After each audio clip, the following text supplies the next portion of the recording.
The Kraft Foods Company presents The Great Gildersleeve.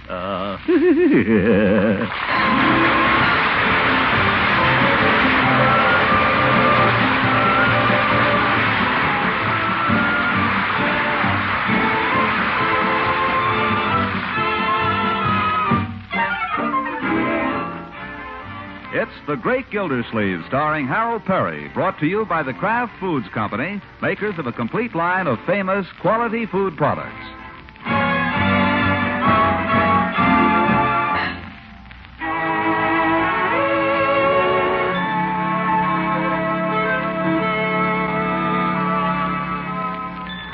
I don't know how it was in your town last week, but here in Summerfield, the clouds broke and the sun came out, and the lawns began to show a little green. The birds sang real, real loud.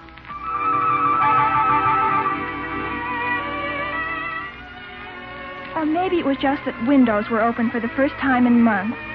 Old folks dragged chairs out into the sun and stretched their joints, and the kids began fooling around.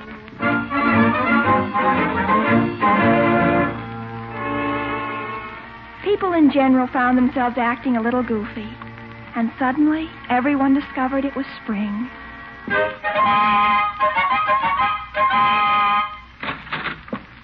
Unky, now you simply got to come out. Let go. Oh, come on, Unky. There's the most glorious sunset. Come out and look at it. I told you, Marjorie, I'll be out in my own good time. But you've been saying that all day, and it's getting dark. Come on. All right. I haven't got my shoes on. Let me go upstairs. Oh, you don't need any shoes. Come out the way you are. And catch my death of cold? It isn't cold out. It's warm. It's wonderful. You love it. All right. People want to enjoy things. Why can't they just enjoy them? Why do they have to drag you out? Isn't it warm? Yeah, it's kind of warm. Yeah. It's warm as anything. Smells good, too. By George, a regular spring day. Why didn't somebody tell me? Tell you? Why, it's wonderful. And look, my dear, just look at that sunset. Look. I was the one who told you about it. Where's Leroy? Has Leroy seen it? Oh, heaven knows where Leroy is. He went off after breakfast. Where's Bertie? Bertie, come out and see the sunset. I see it, Mr. Gildersleeve. I can see it out the window. It's mighty pretty, all right. It reminds me of a poem by Rupert Brooke. Reminds me of a dress I saw on a lady downtown. Well, I better get back to my oven. Ah, God, to see the branches stir across the moon at Grantchester. What's that? It's a poem. Who? By Rupert Brooke. I've been reading his collected works. Well, quite an undertaking. Stands the church clock at 10 to 3, and is there honey still for tea? Is there what? That's from the same poem. Oh. He died so young, too. Yeah. Who did? Brooke. Brooke who? Rupert Brooke. Oh. Have you never read him? Not lately. Oh, you'd love him. If you like sunsets and things like that. I'll make a note. Unky, do you ever feel that things are so beautiful you just can't stand it? So beautiful it actually hurts? I know what you mean. Do you? That's the way Rupert Brooke felt. I feel that way, too. This day, for instance, so lovely. Lovely. Say, is there beauty yet to find, and certainty, and quiet kind? You know, this gives me an idea. What? I think I'll get my shoes on.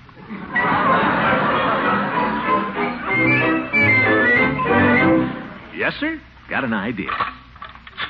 Got an idea. Hello. Miss Fenwick? Guess who this is? Well, now, wait. Don't hang up. You don't have to guess if you don't want to. I'll tell you. It's Throckmorton Gildersleeve. Gildersleeve. G-I-L-D... That's right. Say, I don't know if they told you or not, but guess what day this is. All right, you don't have to guess. It's the first day of spring. What of it? Well, I don't know. Gosh, I just thought if you weren't doing anything this evening, maybe you'd... Oh, you are, huh? I see. That's too bad.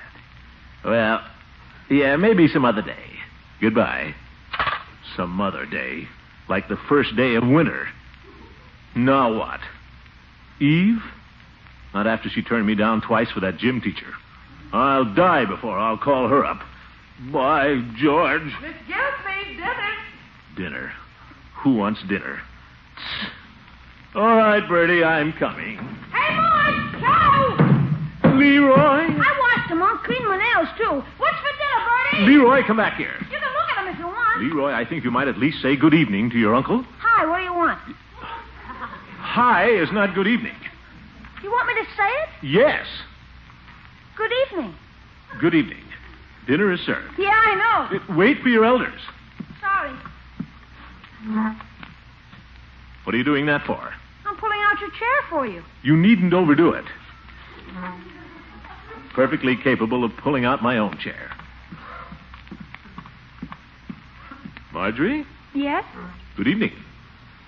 Good evening. Put away the book, young lady. We do not read at the table.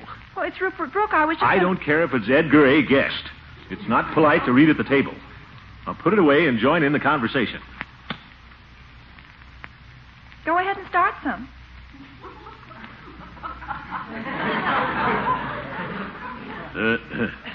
Well, don't read at the table. What's the matter with him all of a sudden? Search me. I heard that. Now fold your hands and sit quietly.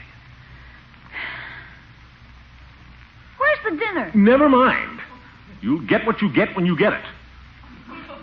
Not polite to make remarks about the food. I didn't make any remarks. I just said, where is it? Don't argue, Leroy. I know what you said. Gosh, tells you to join in the conversation and then hit you over the head. I heard that, too.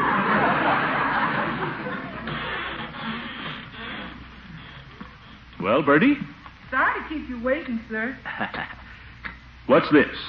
Cold cuts and potato salad. Rushing the season a little, isn't it? Well, sir, You'll be having cold cuts clear into October now. Well, I had a lot of laundry to do, and there wasn't much time to get a regular dinner.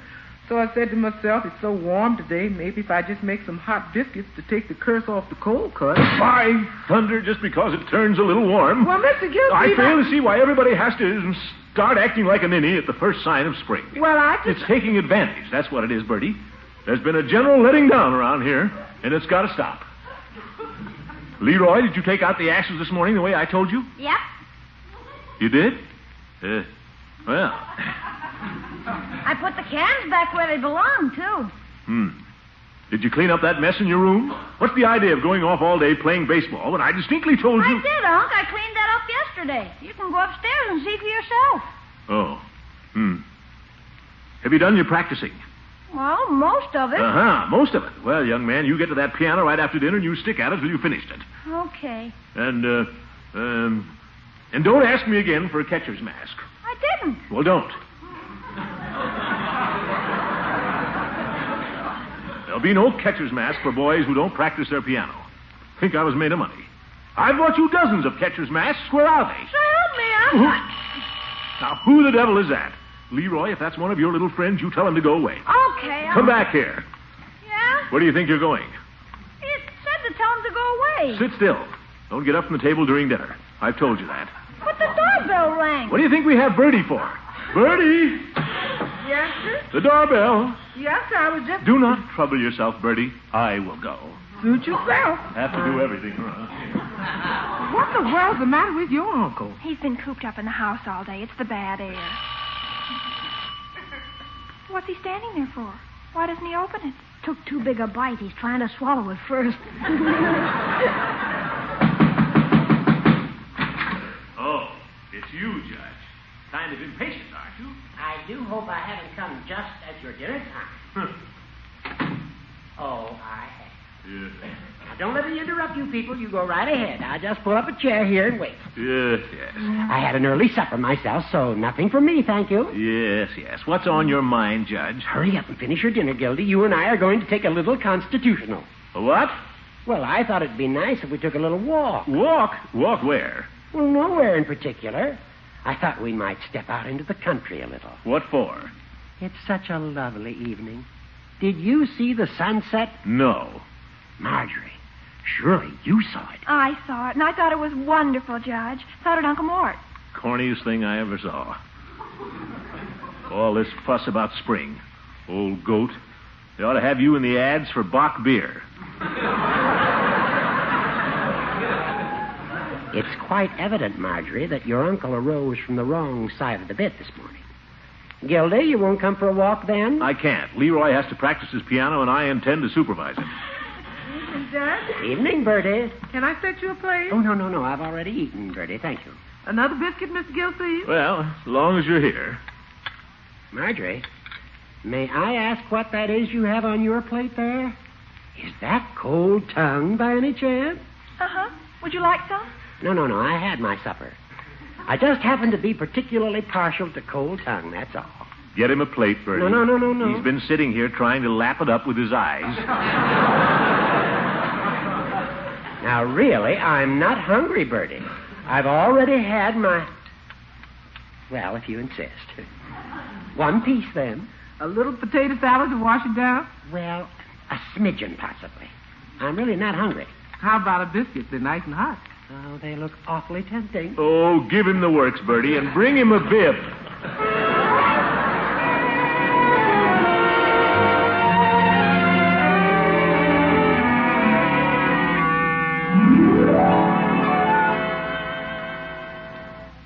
Leroy, where are you going? Oh, nowhere. I just thought maybe you and the judge wanted to talk for a while. I want to hear you practice the piano, young man. Gosh, Unc, my supper isn't hardly digested. The digestive process will proceed without your attention, my boy. Get to the piano. Okay, you asked for it. Go ahead.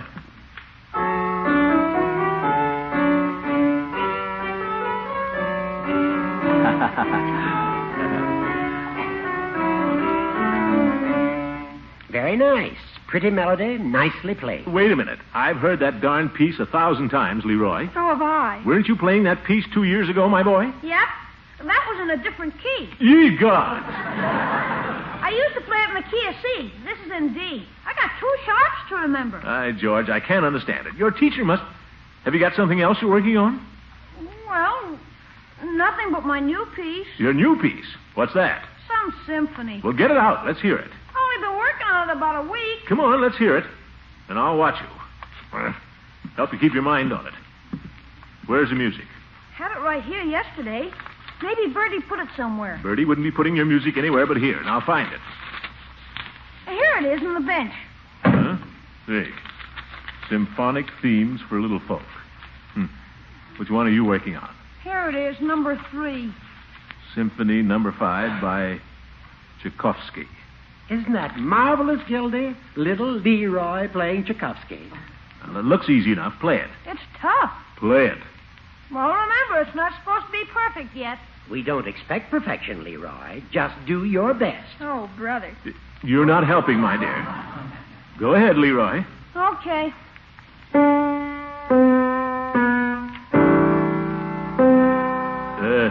Tchaikovsky 5th?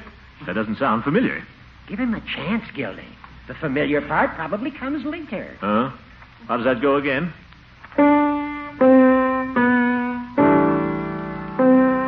By George. He's probably leaving out a sharp or flat. Who asked you? No. Let's see here. I believe your sister is right, Leroy. Isn't that the second note there, a C? I guess so. Well, it's supposed to be a C sharp. Look at it. Well, what do you know? Just like that other piece. Yeah. Key of D is tough, Unc. Play it again, Leroy, with the sharp.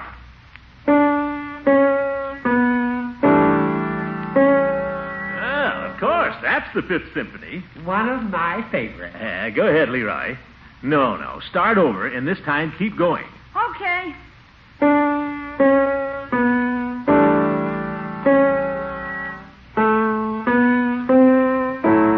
That's C sharp, Leroy. Where? There, you went right past it. Oh, yeah. Start over. Okay. Gosh, I told you it wasn't perfect. Perfect. 5 simple notes, and you can't even come close. Here. Now start at the beginning. C sharp, Leroy. C sharp. Don't hit me, Unc. I'm not going to touch you, but by George, you... Try it again. You don't have to play it fast. Play it right. I'm trying to.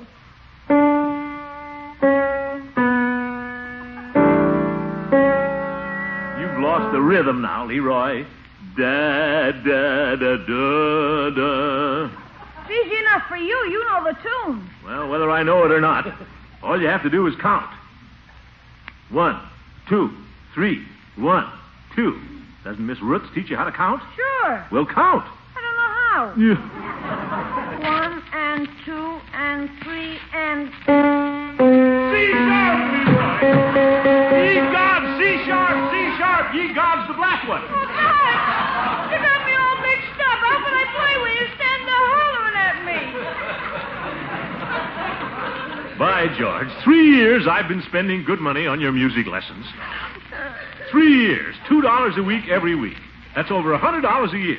$300 down the drain. I'm sorry, young. Stop sniffling. Well, this is the end, that's all. I'll tell Miss Roots when she comes tomorrow. No more. Now, Gildy, I think you're being a little hasty. You just heard him. It's obvious the boy has no musical talent whatsoever. I can't understand it with his background. We're a musical family, Judge. But with 3 years of teaching, if he can't do any better than that, well, I don't like to say this, Leroy, but you can't make a silk purse out of a sow's ear. You mean, no more music lessons? Precisely. But don't let me catch you feeling good about it.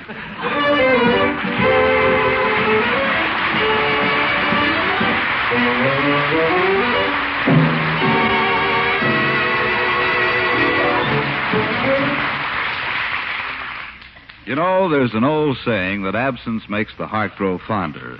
And we folks here at Kraft are beginning to believe it. For here a few weeks ago, we announced the good news that Kraft American is back after being practically off the market for about 5 years. We also told you that this favorite pasteurized processed cheese was plentiful. Well, here's the story. Kraft American is back, and we're making it in tremendous quantities. But it seems that cheese lovers are snapping it up as fast as grocers can stock it. Never before have so many people wanted so much Kraft American. It must be that you folks have fond memories of Kraft American's delicious, medium mellow cheddar cheese flavor and of its wonderful cooking qualities. You never forgot those glorious main dishes it makes and those swell snacks and sandwiches. So if you've had a hankering for Kraft American and haven't been able to find it at your food store, it's because a lot of other cheese lovers have gotten there ahead of you. But we're doing our very best to supply food dealers. Yours should have another supply in a day or two. So keep on the lookout for genuine Kraft American.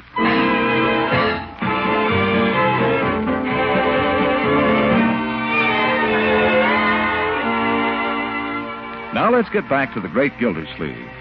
Leaving his office a little early, he hurries homeward, but stops on his way to rush into Peavy's pharmacy. Gildersleeve? What can I do for you this fine spring day? Peavy, quick. Let me have a nickel, will you? Got to make a phone call. Nickel? I got a special on nickels today, 5 for a quarter. I've got no time for your little jokes. I've got to make this call in a hurry, Peavy. Yeah, here you are, Mr. Gildersleeve. Yeah, thanks. Darn booth. May I make a suggestion, Mr. Gildersleeve? If you slip off your top coat, you could get in quite easily. There's no time for that.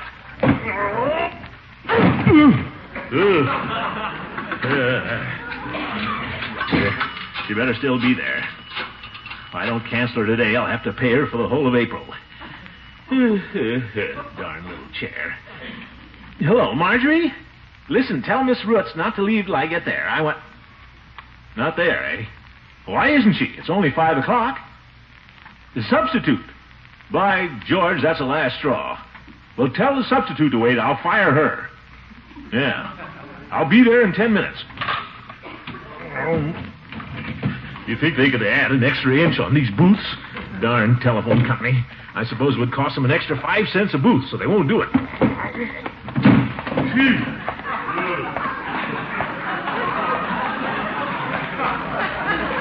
Here, Peavy, here's a dime. Give me another nickel and we're square. Yes, sir. Going to make another call? No.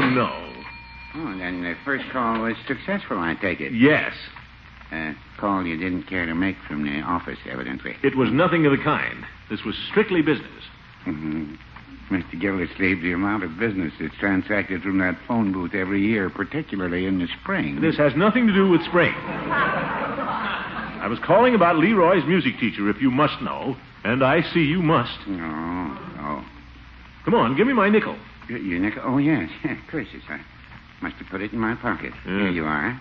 Can I serve you in any other way, Mr. Gildersleeve? No, thanks. I've got a special on spring tonic. Then I suggest you take some.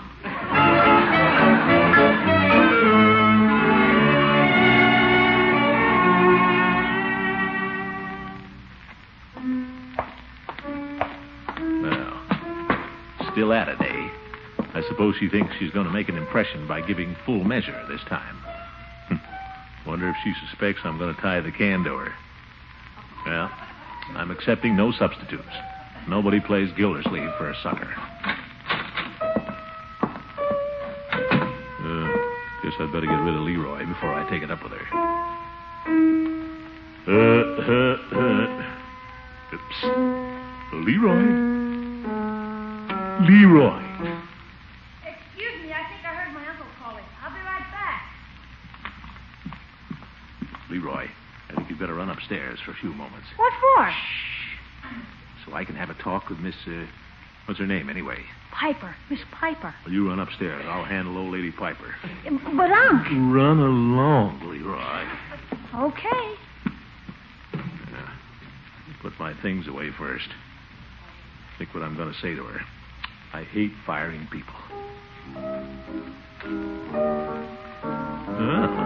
At least she can play the thing. I was never sure about Miss Roots. Well, here goes.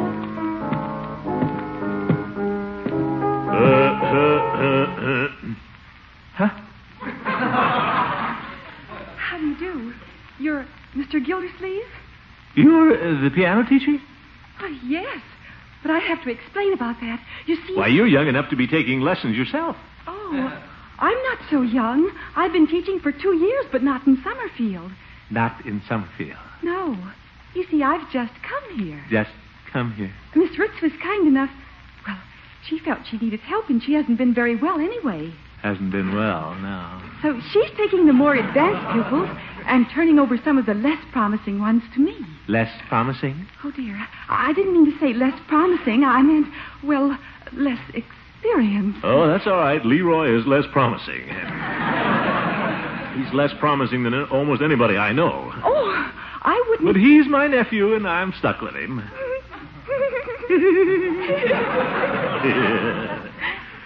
Well, let's sit down and talk this over.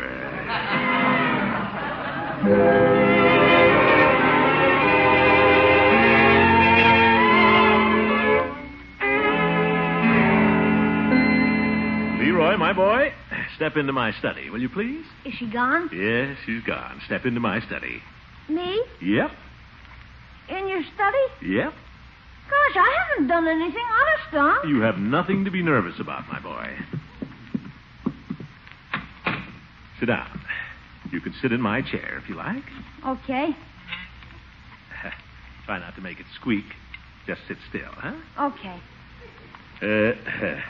I've been thinking about that catcher's mask, Leroy. I've decided you should have it. Yeah? Gee, swell. I might even throw in a first baseman's mitt, too. Oh, gosh, that's super. They can't keep me off the team now. Yeah, that's fine.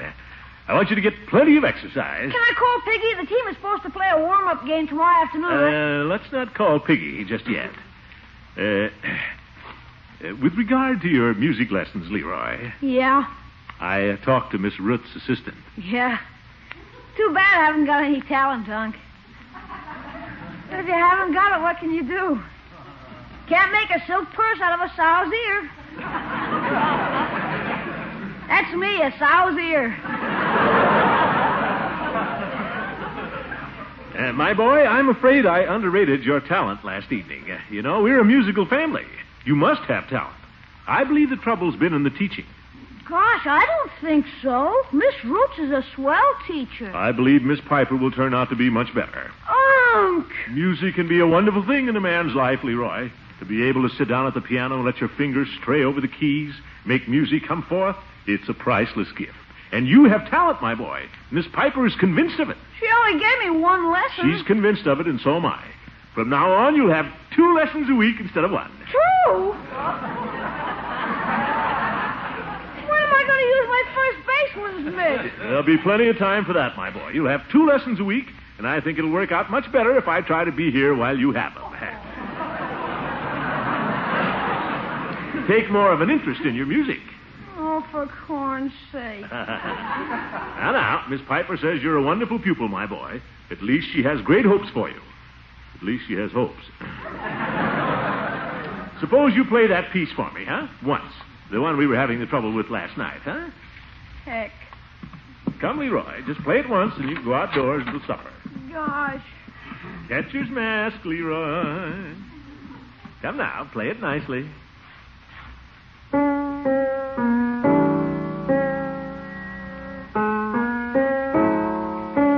Bravo, Leroy. Beautiful.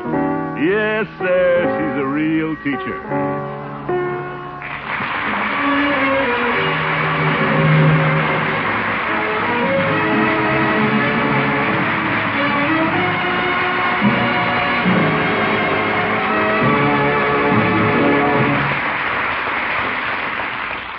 You homemakers with all your problems know how good it is to have a little help in the kitchen. Well, here's a big help for you when it comes to meal planning. Velveeta. This smooth melting cheese food answers your problem in preparing those Lenten main dishes. It's so good for cheese sauce and baked dishes, combined with macaroni, seafood, or half a dozen other foods. Another big help is Kraft American, the real Kraft pasteurized processed cheese that always melts and toasts to perfection. This old favorite is back on the market now. In fact, we're making more Kraft American and Velveeta than ever before. However, so many cheese lovers have had such a hankering for Kraft American that we're having a hard time trying to keep food stores supplied. So when you shop for Kraft American, if your dealer happens to be sold out, try again in a day or two. He'll have more soon. Just remember that when you buy genuine Velveeta and genuine Kraft American, you're getting dependable quality every time.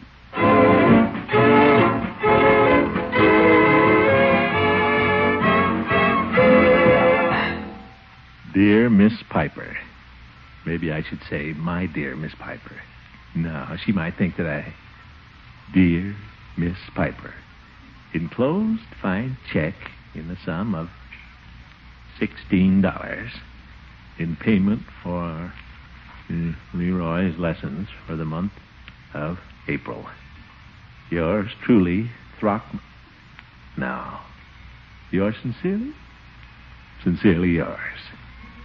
Faithfully yours. Not bad. Always yours.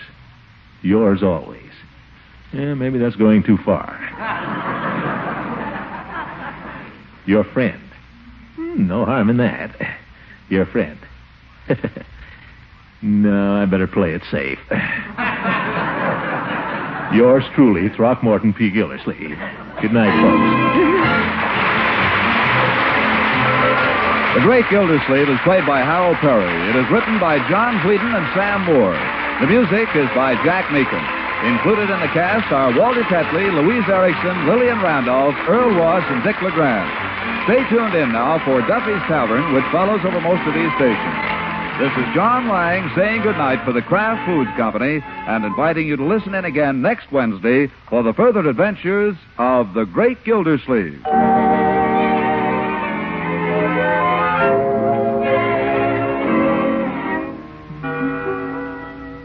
When you're out shopping for a ham for your Easter dinner, also be sure to pick up a jar of Kraft Salad Mustard. This tangy golden Kraft mustard adds wonderful flavor to baked ham. You simply combine the Kraft Salad Mustard with brown sugar and rub this appetizing mixture over your ham before baking. Try it. You'll be delighted.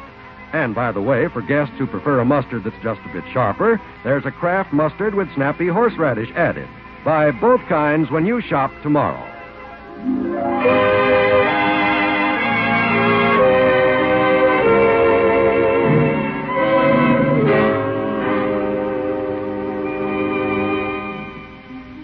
This is NBC, the national broadcasting company.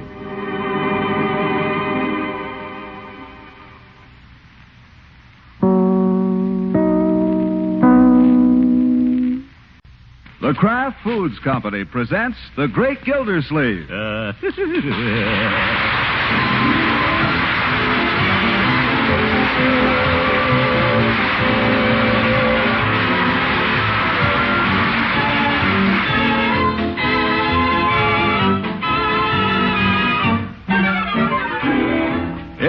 Great Gildersleeve, starring Harold Perry, brought to you by the Kraft Foods Company, makers of Parquet Margarine and a complete line of famous quality food products.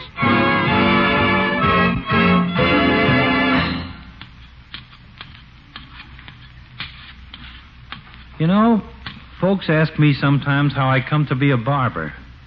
Floyd, they say to me, how'd you ever come to be a barber? Well, I tell them all the same thing. It's a chance to study human nature. I ask you, where are you going to find more human nature than you get in barber shops? Fella comes in, hangs up his hat and coat, takes off his vest, hands his collar and tie, climbs up in the chair and sits down and relaxes. That's human nature in the raw. So you tell him a story, if you heard one lately, and you're off. After you've been barbering a while, you learn little things. For instance, guy comes in that don't need a haircut any more than your Uncle Jake that's bald. You can bet that guy's got something on his mind besides a haircut. Like Gildersleeve the other day. Well, the guy was in only the week before and got the works. But here he comes again and asks me to give him a trim. Well, I remember I was working on Dr. Needham at the time. Doctor likes his a little on the long side with no clippers in back. Well, Gildersleeve come in, and the two of them were talking back and forth there. A pleasure to see you, Mr. Gildersleeve. Pleasure to see you, Doctor. Although I could wish that we met less often in barber shops and more often in church. You know how it is, Doctor. My intentions are always good. The spirit is willing, but the flesh is weak. Exactly. As a matter of fact, I've taken off a little lately. I'm down to 197. Congratulations. Yes, for a while there, I was 198. Well, there you are, Doctor. Sharp as a tack. Thank you, Floyd. Just a second. I'll get your collar. I trust we'll be seeing you on Sunday next, Mr. Gildersleeve. Easter, you know. Oh, yes, Doctor. Yes, indeed. I'm always there on Easter. Thank you, Floyd. By the way, I've been wanting to explain to you about my contribution last Easter. Why it wasn't larger, I mean. Mr. Gildersleeve, we have no way of knowing what people contribute. We're thankful for what we receive. Well, I thought you might have noticed. And anyway, I've been meaning to speak to you. You see, I thought I had my wallet with me, but it must have been in my other suit. Because the suit I wear on Easter, well, I don't very often wear it, so that's why. But I'll be there this Easter, and I won't forget it this time. I know you to be one of our most generous supporters, Mr. Gildersleeve. And you're always welcome, with or without your wallet. Oh, thank you, Doctor. You can count on me. Now, Floyd, you and I have our little reckoning here. That's how much? That'll be 50 cents, Doctor. The only price in town that hasn't gone up. You're sure you're not... No, that's my price. I insist, you know. The price for shearing the pasture must be the same as that for shearing the flock. Well, that's the price, 50 cents. Well, then... Oh, and the tax. We mustn't forget the tax. Render unto Caesar the things which are... No. There's no tax. But at the drugstore, I always pay a tax. Well, Peavy's running a little racket of his own over there, I guess. No tax on haircuts. Well, if you're sure, 50 cents and... No, Doctor. Now, wait, Floyd. No, I couldn't take a tip, Doctor. Oh, please. No, I couldn't, no. Floyd, am I going to be forced to have my hair cut elsewhere? Well, I don't like to, but thanks. The laborer is worthy of his hire, Floyd. And the artist is worthy of something extra. You're kidding. Good day. Good. So long, Doctor. Mr. Gildersleeve, Oh, you'll be seeing me, all right. Yes, indeed. Goodbye, Doctor. Goodbye. Well, you needn't look at me. I got a special price for the clergy. I'm not complaining. I think you ought to cut his hair for nothing. I would if he'd let me. I never feel right taking money off him somehow. I know. Nice guy, Dr. Needham. Yes, he is. A fine man. Gives you funny feeling sometimes, though. I don't know. Maybe it ain't him. Maybe it's me. Gives you the feeling he can see right through you. Yeah.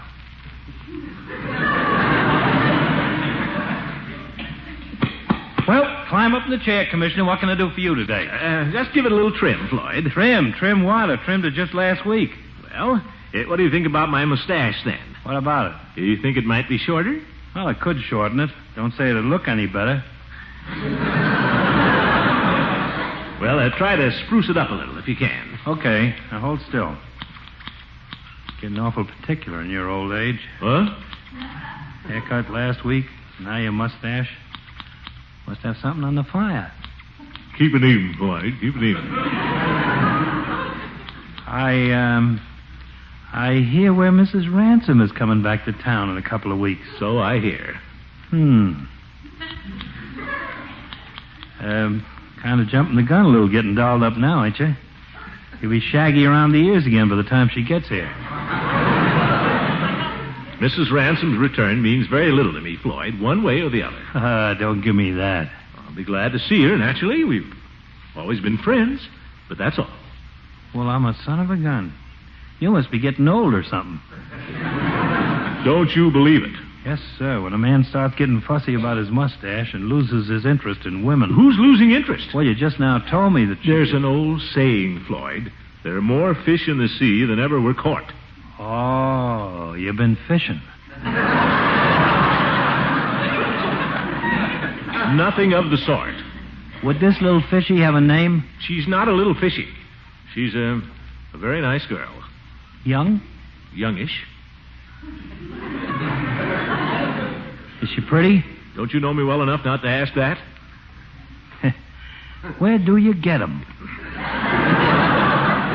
Our meeting was purely accidental. Huh? So you ain't going to tell me your name? I don't care to have it bandied about, Floyd, particularly in barbershops. Come on, finish me up. She waiting for you, is she? You just handle your business, Floyd, and I'll handle mine. But hurry. Yes, sir.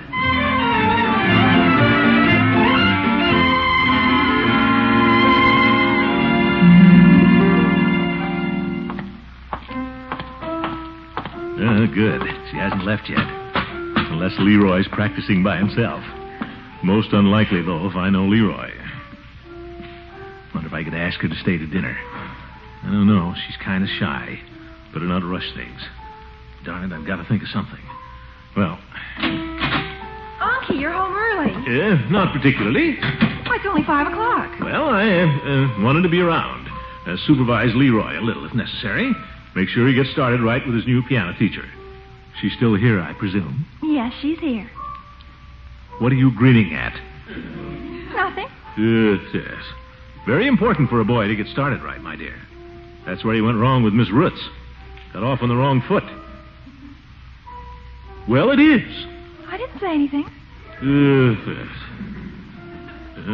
But she got the living room doors closed for her. Keep people out, I guess. So Leroy can concentrate better. It's very important for a boy to get started right, you know. Yes. Didn't know those doors would still slide. They haven't been closed in 20 years. Well, lesson's over, I guess. I guess I might just go in there.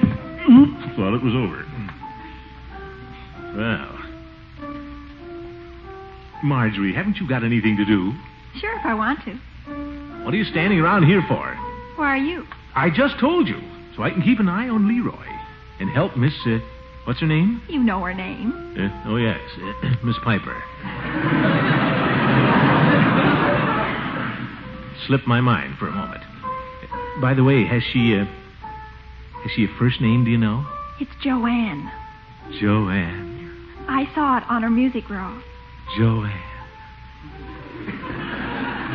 Really, Unky, don't you think she's a little young? Young? What do you mean? Well, after all, you're twice her age. Really, my dear? I don't know what you're talking about. If you imagine for 1 minute that why, that's the silliest thing I ever heard of. Miss Piper? Why, that's ridiculous. Why, I hardly know her. Besides, I'm not twice her age. I'm only... Oh, there, she's through.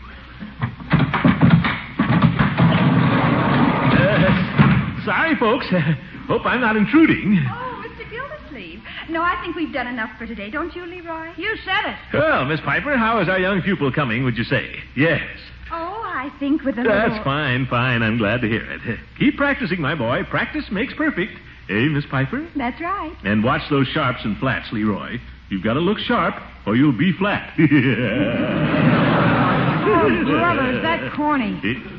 You'll be excused, Leroy, if there aren't more remarks like that. Well, I think I must be going. Oh, Miss Piper, don't rush off, please. I'd like to talk to you.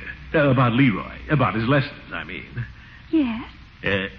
Now, about Leroy's practicing. You'll be here twice a week, of course. That's all settled and agreed upon. But in between, he'll have homework. Oh, yes, I've assigned him the things he's to do. We got that all worked out, Unc. You don't need to monkey with it. Oh, good, good. I was concerned about his homework. Well, Well, I guess I'd better be going. Oh, don't go. Well, I really should. Couldn't we... Marjorie, why don't you and Leroy go and do something? Hey, Miss Piper, you want to see my new catcher's mask? Oh, for heaven. Why, I'd love to. Unc got it for me for being so good about my practicing. Just a sec, I'll put it down here somewhere. You darn kid. I have it here. How could I get her to stay to dinner? How could I put it to her? Here it is. How's that? Why, it's a real one. You bet. You want to try it on? Oh, Leroy, she doesn't want to try Oh, it. that's upside down. Oh, don't make her muss her hair Oh, up. I don't mind. Hey, look at Miss Piper. Bad enough. Well, don't you find it a little uncomfortable? No, I practiced the piano a whole hour in it yesterday. Hey, wait till I get my gloves. That's enough of that now, Leroy. I'm sorry, Miss Piper. The boy's a little enthusiastic. I think he's cute. Oh, goodness, my hair. Oh, I'll get you a comb. Oh, don't bother. I've got to go anyway. It's after 5. Now, where did... Oh, Miss Piper. One other thing. You know about pianos. I've been meaning to ask you. Do you think this one needs tuning? Why, I hadn't noticed that it did. It's a Wembley, of course. But let's see, huh?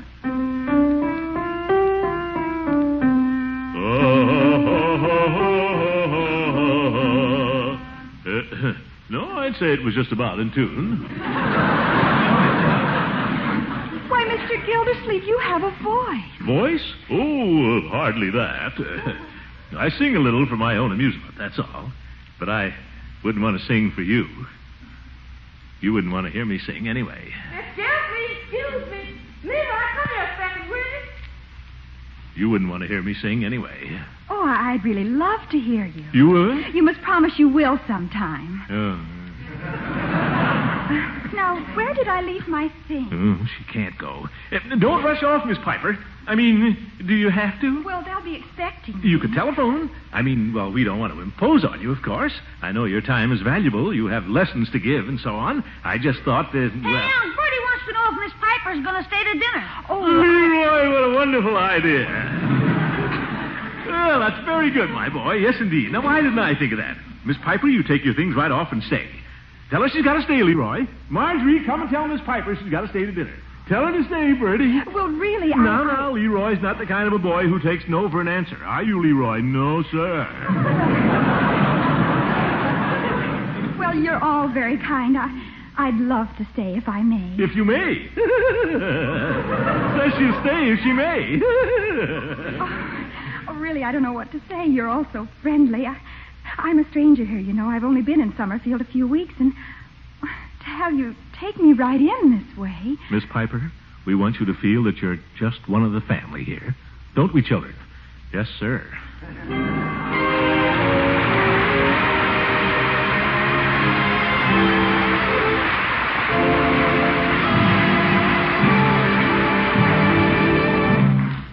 The great Gildersleeve will be back again after a message from the Kraft Foods Company.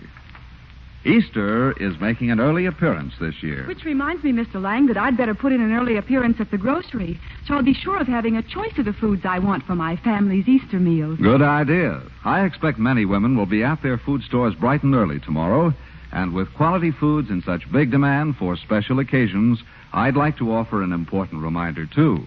And that's to look first when you shop for delicious, flavor-fresh Parquet margarine. There's always a big demand for this quality spread for bread made by the Kraft Foods Company. And my hunch is that the rush for Parquet will be bigger than ever these next few days. You see, with so many of you women serving hot cross buns, fluffy biscuits, and other tempting hot breads during the Easter holidays, Parquet margarine is sure to get top billing on many a shopping list because it makes all kinds of bread taste so good.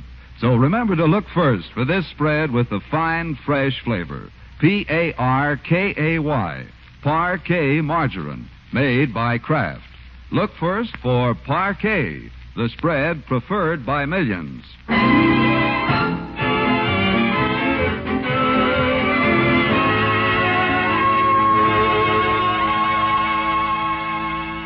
Now, let's get back to the great Gildersleeve.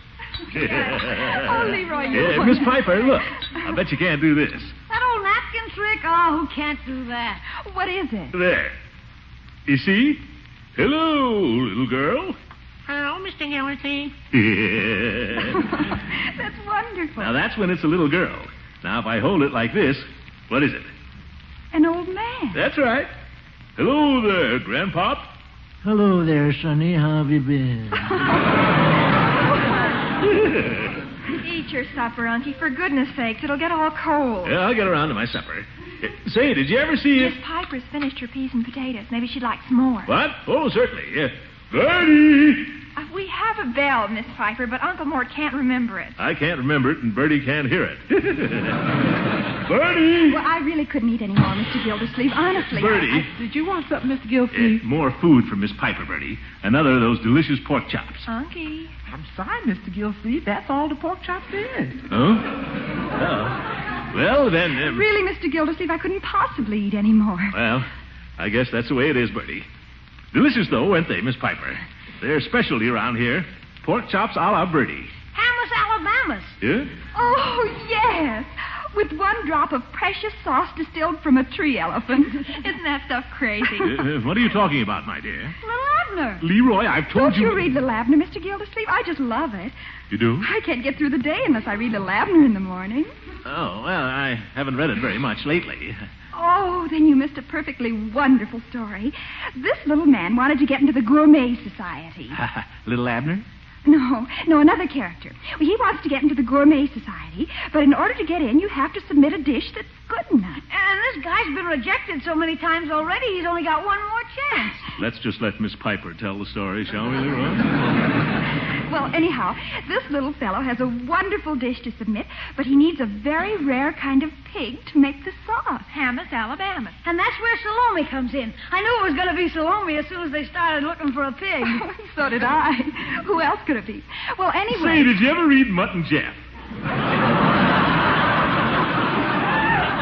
I used to get a big kick out of Mutt and Jeff. It isn't in the paper anymore. It isn't? Oh, it must be. I don't think so, Mr. Gildersleeve. Huh? Well, anyway, he finally gets salami, and they're going to boil salami down to one drop of sauce, but they need a man to keep turning her. What? Oh, it's so crazy you can't explain it. You have to read it. Well, I generally do. Only I've been kind of busy lately. Do you ever see the Katzenjammers? The Katzenjammers? Unky. I'm asking Miss Piper. Do you ever see the Katzenjammers? Well, occasionally. There's a cartoon. I remember one time the inspector was asleep, and Hans and Fritz tied his beard onto the captain's coat and then stuck a pin in the captain's neck. And do you remember the time the captain was sitting at his desk and the kids sawed the floor out from under him? Yes, sir, there's a real cartoon.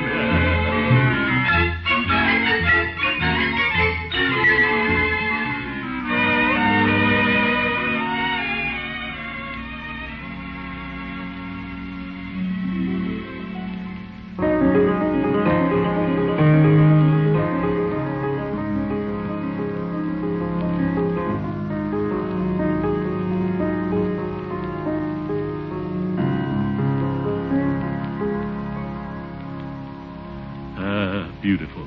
Wasn't that beautiful, children? Yeah. Well, thank you. I love Chopin. When I hear music like that, I almost wish I'd taken lessons. Well, you had your chance, my dear. Leroy, haven't you some homework you ought to be doing? Nope. Now, my boy, don't you try to pull the wool over my eyes. You had your music lessons this afternoon. What chance have you had to do your homework? Haven't got any. Spring vacation. That darn thing. Well, it's your bedtime anyway. What, Hunky, really? I thought you said we were going to have a musical evening. Well, I'm afraid I've got to be running along, Mr. Gildersleeve. It is late. No, it's early. But Leroy is a growing boy. Needs a lot of sleep, whereas you... But, Unc. The discussion is closed, Leroy. I'm afraid I've really got to go, Mr. Gildersleeve. Oh, now. I must. Well, say, how about letting me take you home? Sure, why didn't I think of that before? Oh, you needn't bother. It's not far. No trouble. I'll enjoy the walk. I have a car, of course, but the weather is so nice. Oh, you're awfully kind. I'll get your coat, Miss Piper.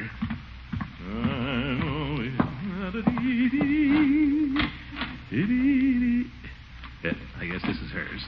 Marshall Field, Chicago. Yep. Say, Say, Unc, do I have to go to bed? It's only 8 o'clock. Well, you've been pretty good today, my boy. You can stay up till 10, but no later. Come on, Miss Piper. Let's be on our merry way.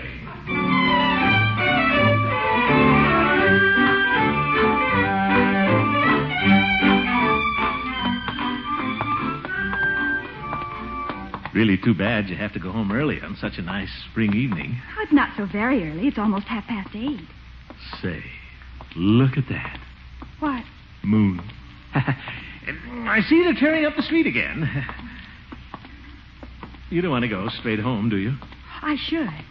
Say, Peavy's drugstore up ahead. Ever been in there? No. Oh, you got to meet Peavy. He's the greatest character in this town. We could go in and get a Coke or something. He's really a character. What kind of character? Well, it's kind of hard to describe him. Kind of conservative. If you say so-and-so and so-and-so, he says, well, now, I wouldn't say that. Really? Yeah, that's all he ever says, no matter what. Look at his window here. This will give you a rough idea. There's Peavy reading a comic book in there. Come on, we'll surprise him. Hello, Peavy. Oh, my gracious, Mr. Gildersleeve, you startled me. Yeah, I caught you reading a comic book, didn't I? Well, I wasn't exactly reading it. I glance at them occasionally so I can advise my customers. Oh. Peavy, I'd like to have you meet a friend of mine. This is Miss Piper, Mr. Peavy. How do you do? Well, I'm pleased to make your acquaintance, Miss Piper. We thought we might have a Coke or something, Peavy. How about it, a Coke? Well, a small one. I'll have a big one. Although I must say, Peavy, you make the worst Coke in town. You're joking. Just sit on one of the stools, Miss Piper. They're here for the convenience of our customers. Thank you. I'll try again. See, they're having a special on spring tonic, Peavy. That's right. Something you make up yourself, isn't it? That's right. Now watch. I'll bet the tonic's no good, Peavy. Darn him, he won't say it. What's in it? It's a certain formula, Mr. Gildersleeve. Oh? Well, what does it do? Oh, it has various properties. Depends on what ails you. Here we are. Here are the Cokes. The small and the large. And that'll be 16. Yeah. Here you are. Thank you. Well, you visiting here, Miss Piper, or... No, I'm going to live here. Well, I want you to feel free to avail yourself of our services. We're in the phone book, Peavy's Pharmacy. I'll remember. It's nice to know that if I get a terrible attack of something, you can send me some medicine right away. I'm sorry, we don't deliver as a rule. Yeah. Well, then why'd you tell her you're in the phone book? It's useless. Well, I wouldn't say that. He said it!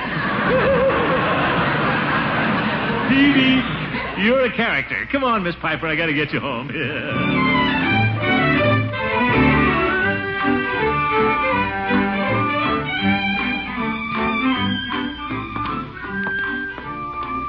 Well, I just want you to know that I think you can be an inspiration to Leroy, Miss Piper. I hope so. Oh, no doubt about it. I can tell from his practicing. You're an inspiration to him. You are to me, too. To you? Oh, yes. There's something about the way you play the piano that, well, it seems to stir something in me. Was it the Chopin or the Beethoven? Both. Whatever you play, it just seems to do something to me. Oh, you must be one of those people who respond to music. Some people respond to music more than others. They do? Well, I must be one of them, then. At least when you play, I am. If I, this is where I live. Oh? Oh, here, eh? Well... It's just a temporary arrangement till I find a room or an apartment. I'm sort of a guest here. Oh, I see.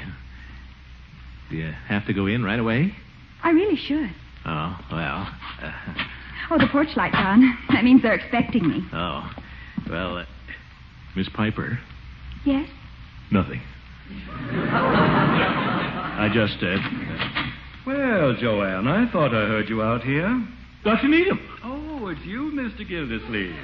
Yes, I was just leaving. That is, we just got here. I was bringing her home. She gave my nephew a music lesson. Isn't that right, Miss Piper? Yes, of course. And this is where you're staying? Yes. Joanne's mother is an old friend of my wife's family, so naturally she... Oh, of course. Makes a nice arrangement. I hope you weren't worried about her. Well, it's nice to know she was in such safe hands. Oh, you bet. I mean, you're right, absolutely. Well, good night, Joe. Miss Piper. Good night, Mr. Gildersleeve. Thank you so much for everything. Thank you. Good night, Dr. Needham. See you in church. On Easter, I mean. Good night. Good night, Mr. Gildersleeve.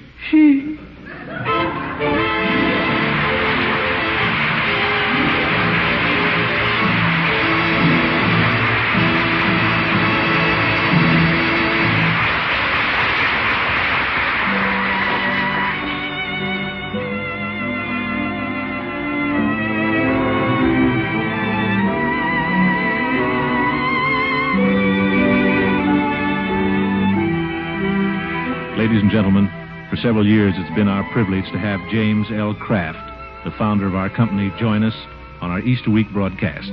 Today we again invite you to share in the inspiration of his Easter message. Mr. Kraft.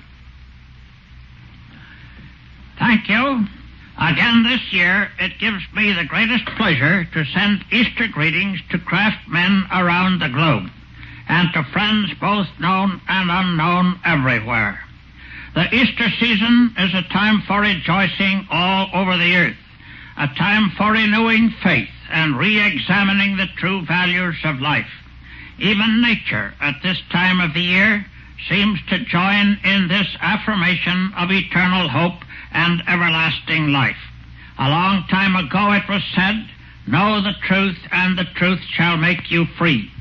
To find eternal and unchanging values amid so much that passes away has always been a goal of men.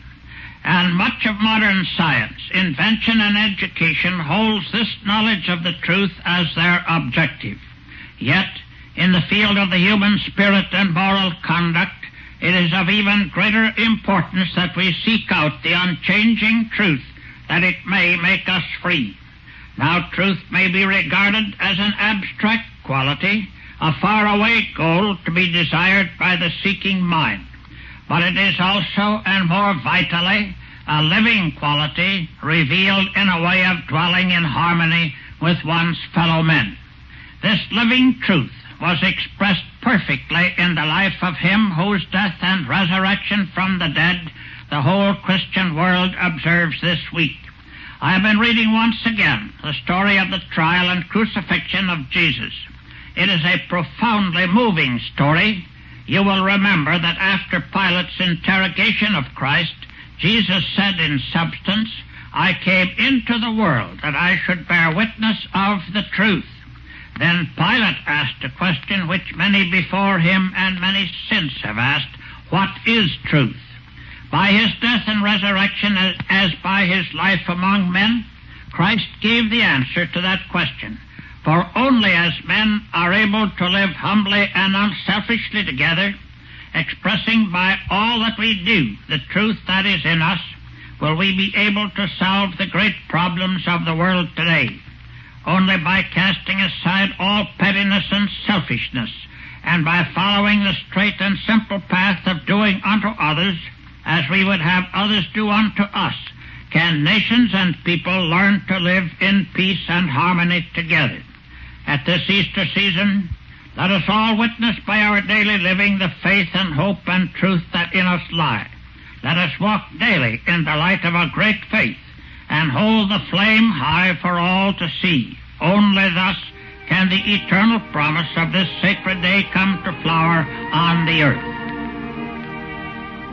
Thank you, Mr. Kraft.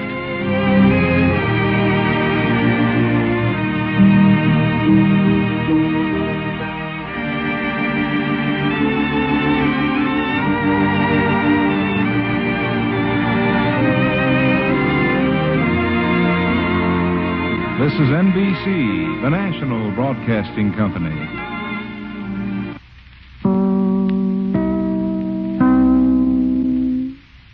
The Kraft Foods Company presents The Great Gildersleeve.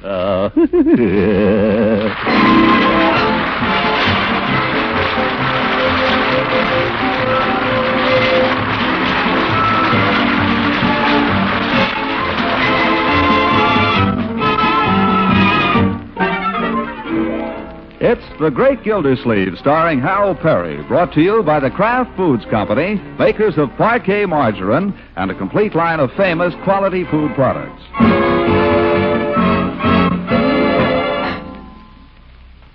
Nutrition experts say that one of our best sources of food energy is our spread for bread.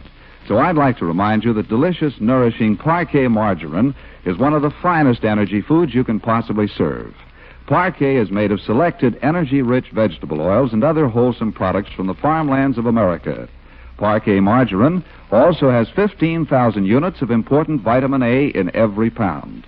Translating that into serving portions, it means that a single ounce of Parquet supplies 23% of an adult's minimum daily requirements of vitamin A. So to make your meals taste extra good and to make them extra nourishing, too, spread Parquet generously on bread, toast, pancakes, and waffles. Look first for this spread millions prefer.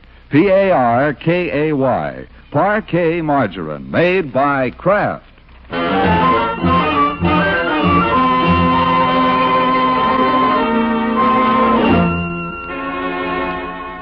Now let's join the great Gildersleeve. The official hours of the Summerfield Water Department are 9 to 5. But on Tuesdays and Fridays lately, the commissioner has been rushing home at 4:30. Now, you know and I know that Tuesdays and Fridays are the afternoons that Leroy has his piano lesson. And no sooner is it over than... Miss Piper, well... Why, Mr. Gildersleeve, you're home early again. Am I? I didn't notice. I guess it's just the days are getting shorter. Or are they getting longer? Maybe it just gets darker later. I don't know. Anyway, here I am. Well, I'm glad you came. I wanted you to... Are you really? You're not just saying that? Well, no, I was hoping you'd come. Well... I wanted you to hear Leroy's piece. Oh. You don't have to hear the piece, Unc, but how about the 2 bits? What 2 bits? What 2 bits? Don't tell me you're going to try to crawl out of it now. You said you'd pay me 2 bits if I practiced hard and made a good impression on Miss Piper. Now, Leroy. Didn't I make a good impression, Miss Piper? You did very well, Leroy, yes. I was murdered today. Oh, well, I'm glad to hear it. Now, why don't you... How about the quarter? Oh, here. Go do something with it. I already spent it. You have, eh? I told Mr. Peavy he was not to give you any more credit. Well, go do something without the quarter. What can you do? Ye gods. Sorry, Miss Piper. Well, where's your sister? I don't know. Go find her. What for? Don't ask me what for. Go find her. What'll I do when I find her? I'll decide that when you found her. Just do as I say, Leroy. Okay.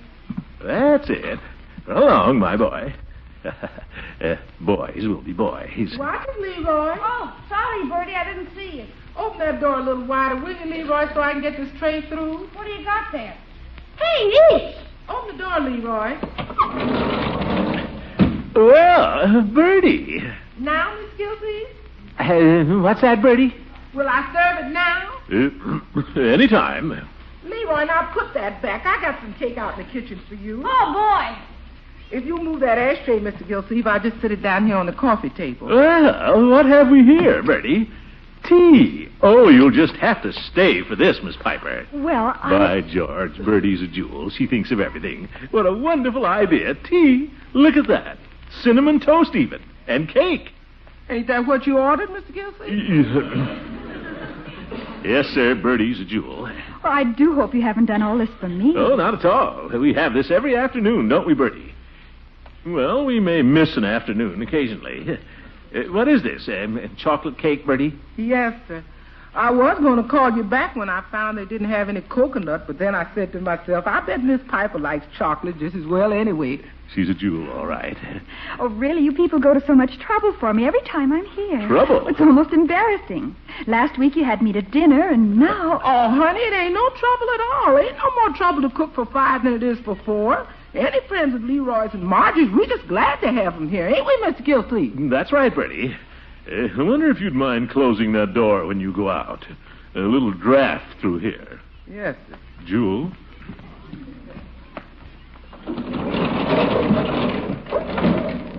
Now. Oh, it looks lovely. But I'm afraid we're going to ruin our dinner. Let's go ahead and ruin them. Would you like me to pour? Oh, please. Watch out for that teapot. Might be hot. It's a community plate. It's lovely. Lemon? Huh? Do you take lemon? Oh, yes, please. Oh, no, I don't think I will. Oh, dear, Oh, that's all right. I'll take it. Oh, no, I can just as well. No, I don't care what I have. I so seldom drink tea anyway. Sugar? 5.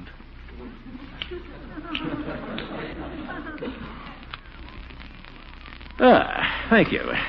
I'll wait for you. You know, there's something about a woman pouring tea. I don't know. Seems to bring out something in her. Well, I don't know.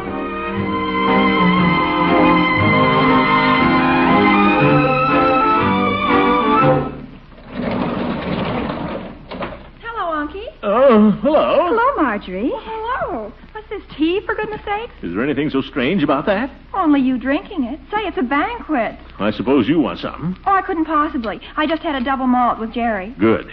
Say, I love your sweater, Miss Piper. I love yours. Oh, this old thing. It's such a wonderful color. It's faded. You know, I envy you. I never can wear anything Angora myself. I just die in anything Angora. I guess I'm allergic to it. But it's so hot. Don't you find it hot? Well, no, it never bothers me that way. The only thing is, the fuzz gets up my nose sometimes. You know, I saw the most wonderful sweater in a shop window the other day. You could make it yourself. It was very simple, really, but it was just wonderful. From here to here, it was rib knit. And then from here to here to here, you'll never believe this. From here to here to here... Marjorie. Yes? Where's your brother? Do you know? Leroy, search me. Well, go find him, will you? You want him for something? No, I just like to know where he is. Well, what's the sense in going... Marjorie, will you kindly do as I... Well, certainly. For heaven's sake. And close that door, will you?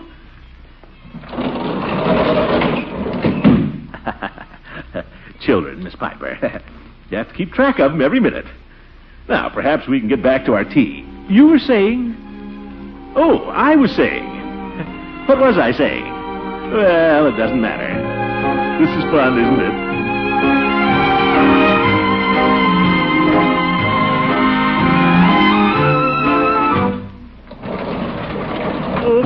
Now what? Mr. Gildersleeve, Judge Hooker is Never mind, Bertie. I'll just go right in. Well, Gildy, I stopped at your office and they told me that you'd... Well, I don't believe I've had the pleasure. Miss Piper, this is Judge Hooker. How do you do? How do you do? This is a great pleasure. Yes, indeed. Miss Piper is Leroy's new music teacher. Oh, so? Well, lucky Leroy. Taking a few lessons yourself, Gildy? Miss Piper is living with Dr. Needham. She's a friend of the family. Oh, I see. Yes, pardon me. Something you wanted, Judge? Are those watercress sandwiches by any chance? No, they're deviled ham. Won't you have one? No, not if they're deviled ham. Thank you, no. I can't eat deviled ham. Makes me sick. Has ever since I ate some on a certain occasion. I partook too freely of it. That was in my younger days. Oh, brother. Yeah, we old dogs have to watch our digestions a little, don't we, Gildy? Speak for yourself, Horace. I can eat anything. Now, cold tongue. Judge, was there something you wanted? Oh, yes. How do you like that, Miss Piper? I forgot what I came for. By the way, you're staying with Dr. Needham, you say? Yes. Dr. Needham's a fine man. I've known him well. Tended his church, in fact, for, these many years. Let me see it. Must be pretty near. Well, the brewery burned down in 1903, and that was the year... Judge! Yeah? If you have a point, let's get to it. The judge wanders a little. I do nothing of the sort. I remember very well what I came for. It was to tell you that I had a note today from Leela Ransom. Just thought that you might be interested. I'm not particularly. Come to think of it, I've had one from her myself. You did? What did she say? I don't know. Haven't read it yet. You haven't read it? No. I guess I stuck it in my pocket and forgot all about it. Well, times have certainly changed. Miss Piper, you should have seen this fellow a year ago. If anyone even mentioned the name of Leela Ransom... Judge, if you don't mind. Oh, I'm sorry if I've offended. You haven't offended, Judge, but I'll see you to the door before you do. You old goat. Why did you have to bring up Leela? What are you up to, Gildy? Robbing the cradle? Oh. Goodbye, Miss Piper. Goodbye, Judge Hooker. It's been a great pleasure meeting you. All right, Judge. It's been a pleasure meeting you. Give my warmest regards to Dr. Needham, won't you? I will, yes. Come along, Judge. Goodbye, then. Goodbye. As I say, it's been a real pleasure. Judge. And I hope we shall meet again soon. I hope so, too. You be sure to give my regards to Dr.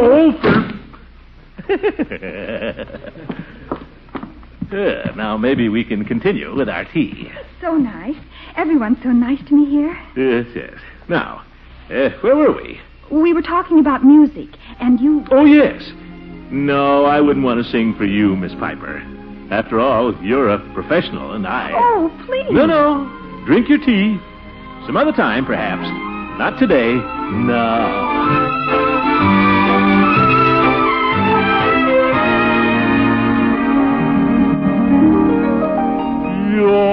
Yours is my heart alone, and without you, life holds no charm.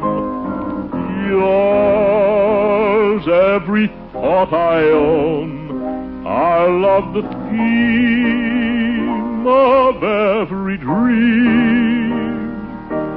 Oh, that makes life seem worthwhile dwells in your eyes and the spell of your smile.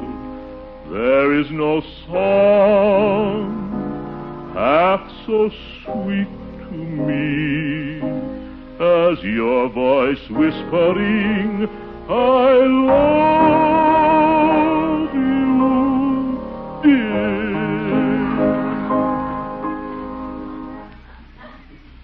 Mr. Gildersleeve, you know what? What? You ought to join the choir. Oh? Well, I'm not joking. You really should. You have a lovely voice. I know, but the choir, I never thought of joining a choir somehow. You could get in, I'm sure of it. They're terribly hard up for singers now. Men singers, I mean. Of course, I don't have anything to do with it. Mr. Eustace directs the choir. I just play the organ, but I know he's looking for baritone. You play the organ, you say? Only till they get someone else. Dr. Needham asked me to fill in. Well, I've got to go now, but you will think it over, won't you? Here, let me help you on with your coat. Thank you. You will think it over. Think? The choir. We have choir practice every Saturday night. That's the Jolly Boys' night. The Jolly Boys? Who are they? It's an association I belong to. Oh. Well, you think it over. And thank you for a lovely tea. It was such fun. Not at all. Thank you. Goodbye. Goodbye. What does she want to get me into the choir for? Seems determined for some reason. Does she just want to make sure I go to church every Sunday? Gosh, on top of that, it would be every Saturday night. Choir practice. I don't know, though. She'd be there.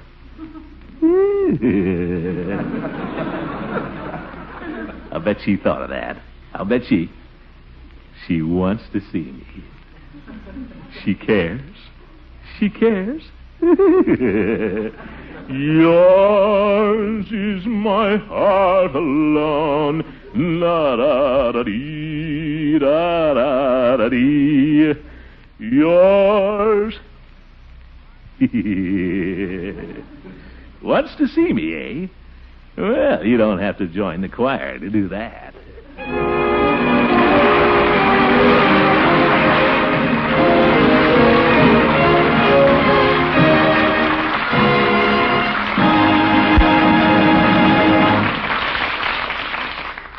We'll find out what the great man has in mind after this message from Kraft.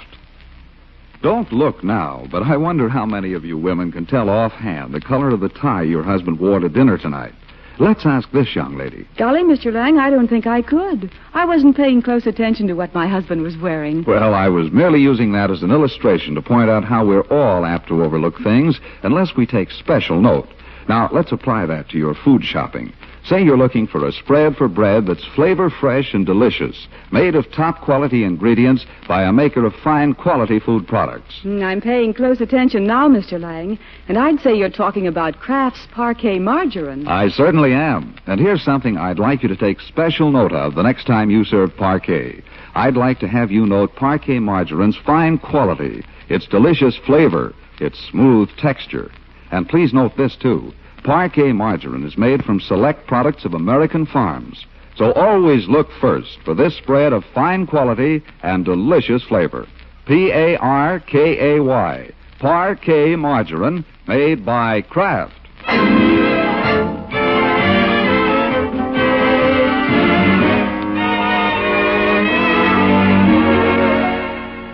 let's get back to Gildersleeve.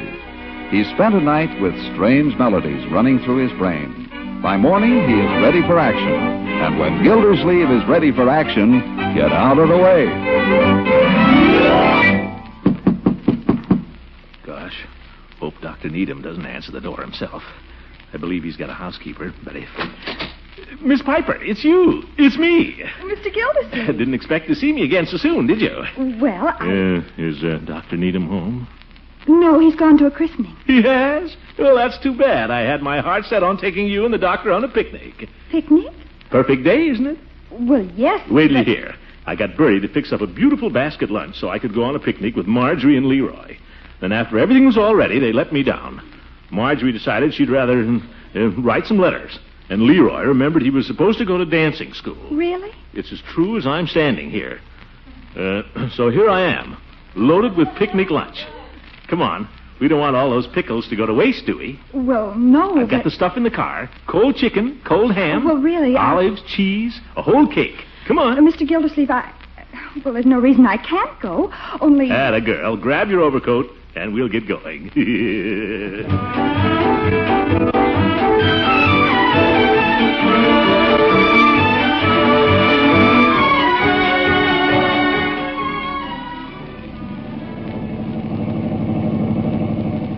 You know what I like about you, Miss Piper? I like people that do things on the spur of the moment. Picnic? Sure. Bang, just like that. I wonder if I should have left a note for Dr. Needham. I'm just like you. I'm impulsive. I suppose people think I'm crazy, but what do I care? Where are we going? A place called Toomey's Woods. Beautiful. It isn't built up yet. Fella tried to make a subdivision out of it a few years ago, but nobody'd buy it. Oh, you'll love it. Is it far? I really ought to be home by 3. By George, it's a pleasure to meet a girl with a little spirit of adventure. You know, most people aren't adventurous at all. Humdrum. I suppose you're right. But you and I aren't humdrum, are we? We don't plan a whole week for a picnic, do we? No, sir. Hi-ho, into the saddle and across the plains. Oh, should have taken a left turn there. It's a shortcut to the woods, and then we get a good look at the old tack factory. The tack factory was built in 1910. It's Summerfield's oldest industry. And do you know...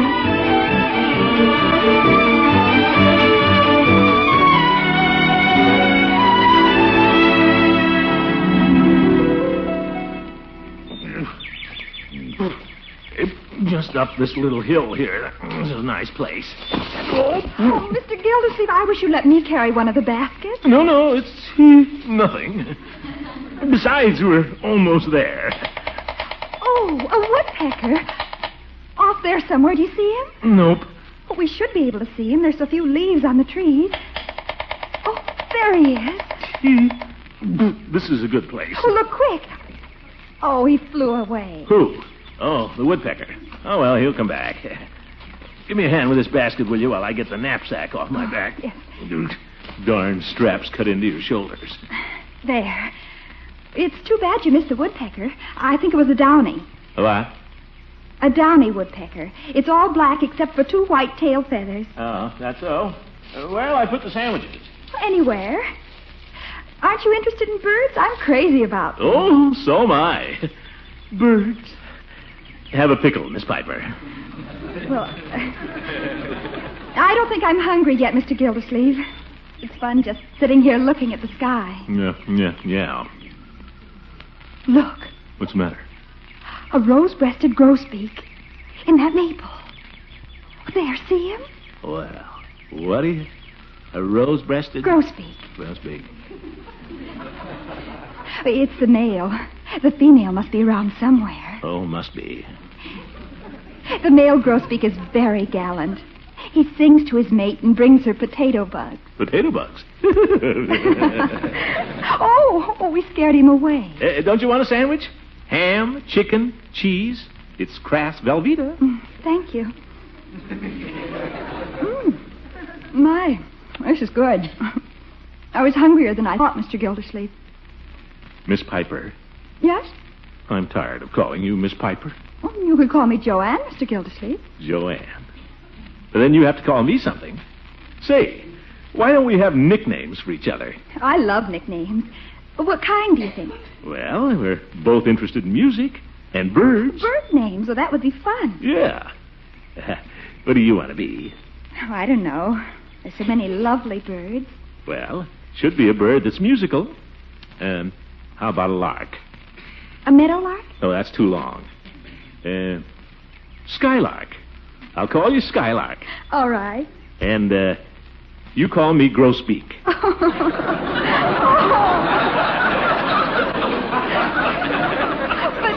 But that's so... No, Grosbeak. It's a good name for me. I have no use for a man who hasn't got a sense of humor. Grosbeak. I sing and go out for potato bugs. Can't find any potato bugs, but how about some potato salad?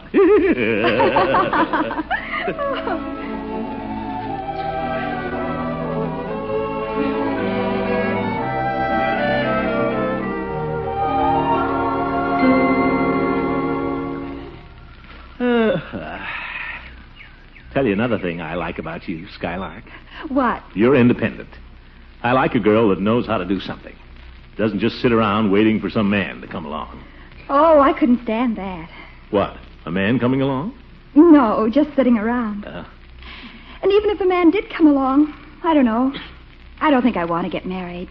Not for a long time.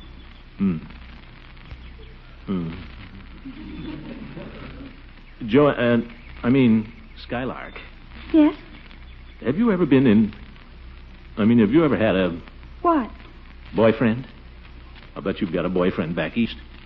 Oh, I don't know exactly. There's a boy that writes to me. Well, are you...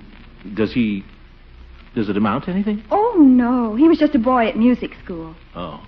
Piano player? No. Singer? Yes, but he wasn't very good. Skylark. There's a bobolink. Oh, for goodness. Right at the end of that fallen log. See him? Oh, yes. Cute. I wonder if you ever... Oh, that's his song. He's a member of the Oriole family. Yes. Orioles make the females work while they just stand around and sing. Uh-huh. How do the females like that?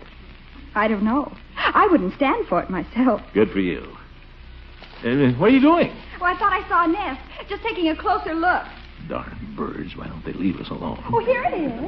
A robin's nest. So cute. Oh, come and look, Mr. Gildersleeve. You were going to call me Grosbeak. Come and look. Grosbeak.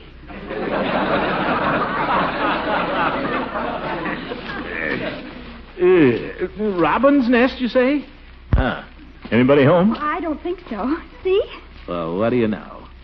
Robins live there, huh? Yes. I'm afraid you're not really interested in birds, Grosbeak. Oh, I am. Birds, our little feathered friends. Well, they're very interesting if you study their habits. Well, you see, that's my trouble. I've never learned about them. But if we could come on picnics often, I could find out a lot of bird lore and stuff. How about it? Oh, I'll be glad to help you. Although I'm far from being an ornithologist myself. Well, no use overdoing it. Let's sit down for a while, huh? All right. Oh, no, you sit on the log. I think I'll just lie down on the grass in the sun here. Yeah, that's more like it. What did you say? And just make sure you've got a dry spot. Oh, well, this is wonderful. The ground is so warm. And if you shut your eyes, you see all the beautiful colors in the rainbow. Yeah. Oh, such a lovely day. Perfect. It's like a piece of music. You bet.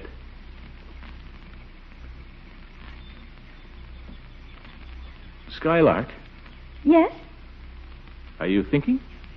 Mm-hmm. What are you thinking about?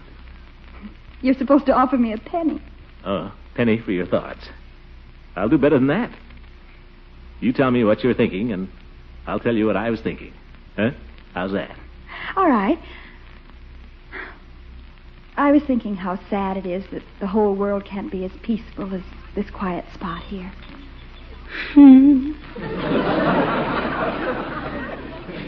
What were you thinking? I better take you home.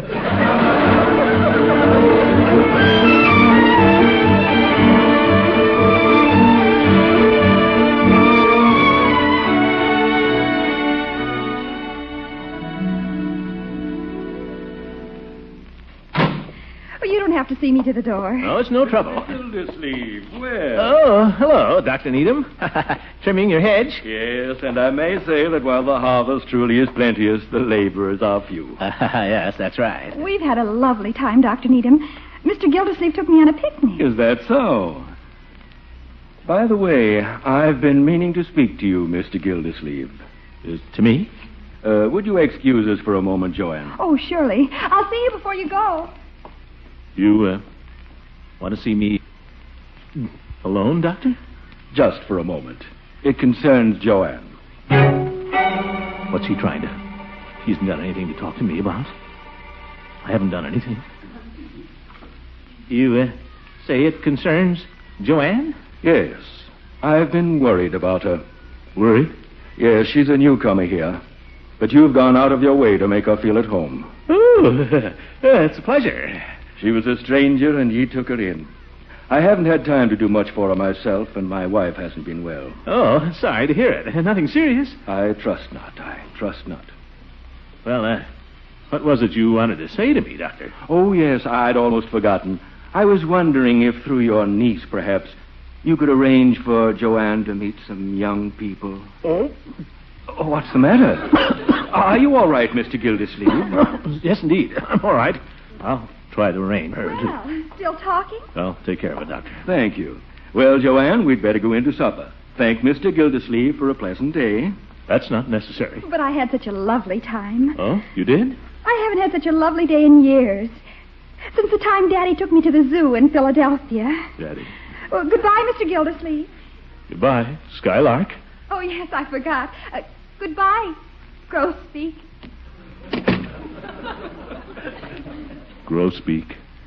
She says it, but it doesn't mean anything to her.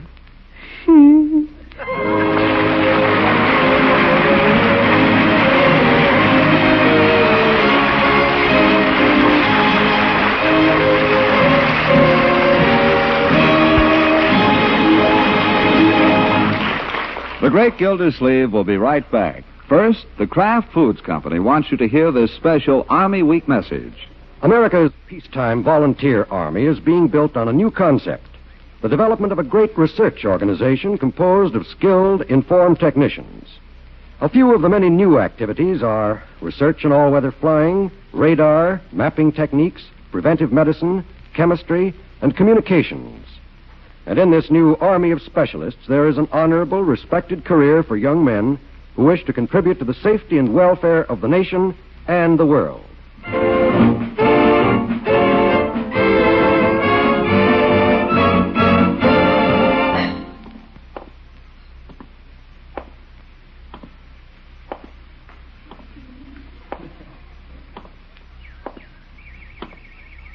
Oh, shut up.